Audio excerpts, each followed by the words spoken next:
ভাৰতীয় জনতা পাৰ্টিৰ সংগঠন পৰ্বৰ এক বিশেষ মাইলৰ খুঁটা আজি আমি অতিক্ৰম কৰিলোঁ। ৰাজ্যিক সভাপতিৰ নিৰ্বাচন এক প্ৰকাৰ আজি সমাপ্ত হ'ল। অহাকালি দিনৰ 11:30 বজাত এই নিৰ্বাচনৰ ফলাফল ঘোষণা কৰা হ'ব আৰু নেশ্যনেল কাউন্সিলৰ মেম্বাৰসকলকো অহাকালি আনুষ্ঠানিকভাৱে ঘোষণা কৰা হ'ব।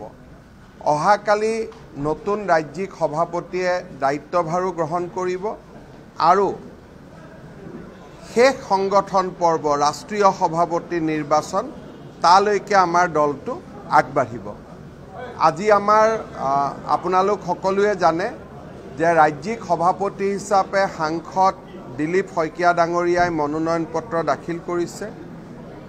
ভৱেশ কলিতা ডাঙৰীয়া আমি সকলোৱে সেই নমিনেশ্যনত তেখেতক সমৰ্থন কৰিছোঁ আৰু সম্ভাৱনা আছে যে তেখেতে অহাকালি বিনা প্ৰতিদ্বন্দ্বিতাৰে নিৰ্বাচিত হ'ব। ভৱেশ কলিতা ডাঙৰীয়াই যোৱা 4টা বছৰ দলক সন্মুখৰ পৰা নেতৃত্ব দিলে। লোকসভাৰ নিৰ্বাচনত আমি বিজয়ী হ'লোঁ, কেইবাটাও উপ নিৰ্বাচনত বিজয়ী হ'লোঁ, পৌৰসভাৰ নিৰ্বাচনত আমি বিজয়ী হ'লোঁ আৰু ভৱেশ কলিতা ডাঙৰীয়াৰ নেতৃত্বতে ভাৰতীয় জনতা পাৰ্টিয়ে 60 লাখতকৈ অধিক প্ৰাথমিক সদস্য পদ আমি অন্তৰ্ভুক্ত কৰিবলৈ সক্ষম হ'লোঁ। মই ব্যক্তিগতভাৱেও ভৱেশ কলিতা ডাঙৰীয়াক অভিনন্দন জনাইছোঁ আৰু তেখেতৰ যি সেৱা দলৰ প্ৰতি সেই সেৱা সি আমাৰ দলৰ সদস্যসকলৰ বাবে কাৰ্যকৰ্তাসকলৰ বাবে এক প্ৰেৰণাৰ উৎস হৈ ৰ'ব। ইয়াৰ লগে লগে আমাৰ ৰাষ্ট্ৰীয় সাধাৰণ সম্পাদক আছিল দিলীপ শইকীয়া ডাঙৰীয়া। মঙলদৈ সমষ্টিৰ প্ৰথম তেওঁ সংসদ হয়, এইবাৰ দৰং ওদালগুৰিৰ তেওঁ সংসদ হয়। মই ভাবোঁ এজন অভিজ্ঞ অখিল ভাৰতীয় বিদ্যাৰ্থী পৰিষদতো তেখেতে কাম কৰিছিল। এজন অভিজ্ঞ সভাপতিৰ নেতৃত্বত আমি 2026 চনৰ নিৰ্বাচন প্ৰতিদ্বন্দ্বিতা কৰিবলৈ সুবিধা পাম। এটা সিদ্ধান্ত হৈছিল যে জিলা সভাপতিৰ পৰা ৰাজ্যিক সভাপতিলৈ যিসকলে বিধানসভাৰ নিৰ্বাচন খেলিব তেওঁলোকে দলৰ সভাপতিৰ দায়িত্ব নলয়। ভৱেশ কলিতা ডাঙৰীয়াক যোৱাকালি আমি সুধিছিলোঁ যে আপুনি বিধানসভাৰ নিৰ্বাচন খেলিব নে দলৰ সভাপতিৰ দায়িত্ব ল'ব। তেখেতে আমাক স্পষ্টভাৱে কৈছে যে ৰঙিয়াৰ জনসাধাৰণৰ প্ৰতি তেখেতৰ দায়বদ্ধতা আছে, গতিকে এই মুহূৰ্তত তেওঁ বিধানসভাৰ নিৰ্বাচন নেখেলোঁ বুলি ক'ব নোৱাৰে আৰু সেইকাৰণে আমি এজন বিকল্প প্ৰাৰ্থী হিচাপে দিলীপ শইকীয়াক লৈ আহিবলগীয়া হ'ল।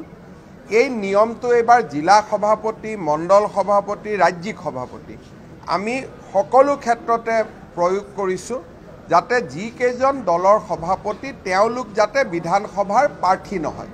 গতিকে যদি কালি ভৱেশ কলিতা ডাঙৰীয়াই ক'লেহেঁতেন যে মই প্ৰাৰ্থী নহওঁ, তেওঁ সভাপতি হৈ থাকিব পাৰিলেহেঁতেন, কিন্তু তেখেতে ৰঙিয়াৰ কাৰণে বহুতখিনি কাম কৰিছে, আঁচনিবোৰ আধৰুৱা হৈ আছে। গতিকে তেওঁ নিজে সিদ্ধান্ত ল'লে যে মই ৰঙিয়াৰ আকৌ এবাৰ নিৰ্বাচন খেলাৰ মোৰ ইচ্ছা আছে আৰু সেইকাৰণে তেওঁ নিজেই আমাক জনালে যে তেওঁ এইবাৰ দলৰ সভাপতি হ'ব বিচৰা নাই। আমি বৰ্তমান 26 চনৰ ইলেকশ্যনৰ কথা কৈছোঁ, ভৱিষ্যতটো পিছত দেখা যাব। 26ত চৰকাৰ গঠন কৰাটো আমাৰ বাবে যথেষ্ট গুৰুত্বপূৰ্ণ। আমি ইমান কাম ৰাইজৰ কাৰণে কৰিছোঁ, গতিকে তৃতীয়বাৰ বিজেপিৰ চৰকাৰ আহিব লাগে। সেইকাৰণে আমি নিয়ম কৰিছোঁ যে দলৰ সভাপতিজনে যদি কোনোবা সমষ্টিত ইলেকশ্যন খেলোঁ বুলি কয়, জিলা সভাপতিজনে, ৰাজ্যিক সভাপতিজনে তেওঁ তাত ব্যস্ত হৈ থাকিব লাগে, তাত দ্বিতীয় কোনোবা কাৰ্যকৰ্তা প্ৰাৰ্থী হ'ব নোৱাৰে। গতিকে দলৰ সভাপতিজনক এইবাৰ আমি 26ৰ নিৰ্বাচনী প্ৰক্ৰিয়াৰ পৰা আঁতৰাই ৰাখিছোঁ। লোকসভা নিৰ্বাচনৰ সময়ত কি সিদ্ধান্ত হয় সেইটো পিছত দেখা যাব। তো ভৱেশ কলিতাটো এতিয়াও আগতেই থাকিব নহয়। ভৱেশ কলিতা ডাঙৰীয়াৰ নেতৃত্বত আমি বহুতকেইটা ইলেকশ্যন জিকিছোঁ আৰু আজিও আমাৰ দলত প্ৰাক্তন সভাপতিসকলৰ মৰ্যাদা বহুত ওপৰত।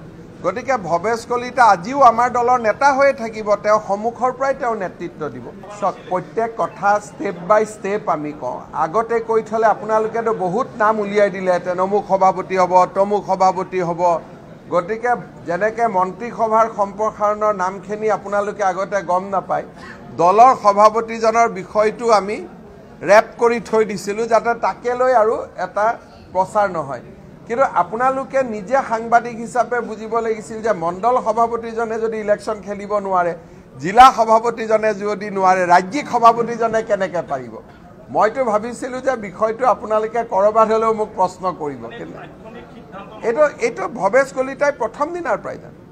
আৰু সেইকাৰণে মোৰ যদি কোনো এটা সাক্ষাৎকাৰতে মই এইটো ইংগিতে দিয়া নাই যে দ্বিতীয়বাৰ সভাপতিজন নিৰ্বাচিত হ'ব পাৰে। এই সিদ্ধান্তটো আমি আগতেই লৈছিলোঁ আৰু এইটো বহুত ৰাষ্ট্ৰীয় সিদ্ধান্তও নহয়, এইটো অসমৰ পৰিপ্ৰেক্ষিতত ভৱেশ কলিতাৰ মই বহি আগতেই গ্ৰহণ কৰা এটা সিদ্ধান্ত। চাওক, ভৱেশ কলিতা আমাৰ দলৰ প্ৰাক্তন সভাপতি, তেখেত এজন দলৰ নেতা। গতিকে ভৱেশ কলিতালৈ আপোনালোকে একদম চিন্তা কৰিব নালাগে, এই চিন্তাটো আমাক এৰি দিয়ক, হয় নহয়? আপোনালোকে চিন্তা কৰিলে আৰু ক'ৰবাত দুৰ্ঘটনা হ'ব, সেই চিন্তাটো মোক কৰিবৰ কাৰণে এৰি দিয়ক। জেনেৰেল অফিচ বেৰা ক্ষেত্ৰত নহয়, অকল সভাপতিজন। কোনোবা জেনেৰেল ছেক্ৰেটাৰী আছে, তেওঁতো ইলেকশ্যন খেলিব পাৰিব। অকল বুথ সভাপতি, মণ্ডল সভাপতি, জিলা সভাপতি, ৰাজ্যিক সভাপতি। ইয়াত এটা কোটা আছে 24 জন। যিমান সংসদ হয় তাৰ পৰা কিমান পাৰ্চেণ্ট? 10%।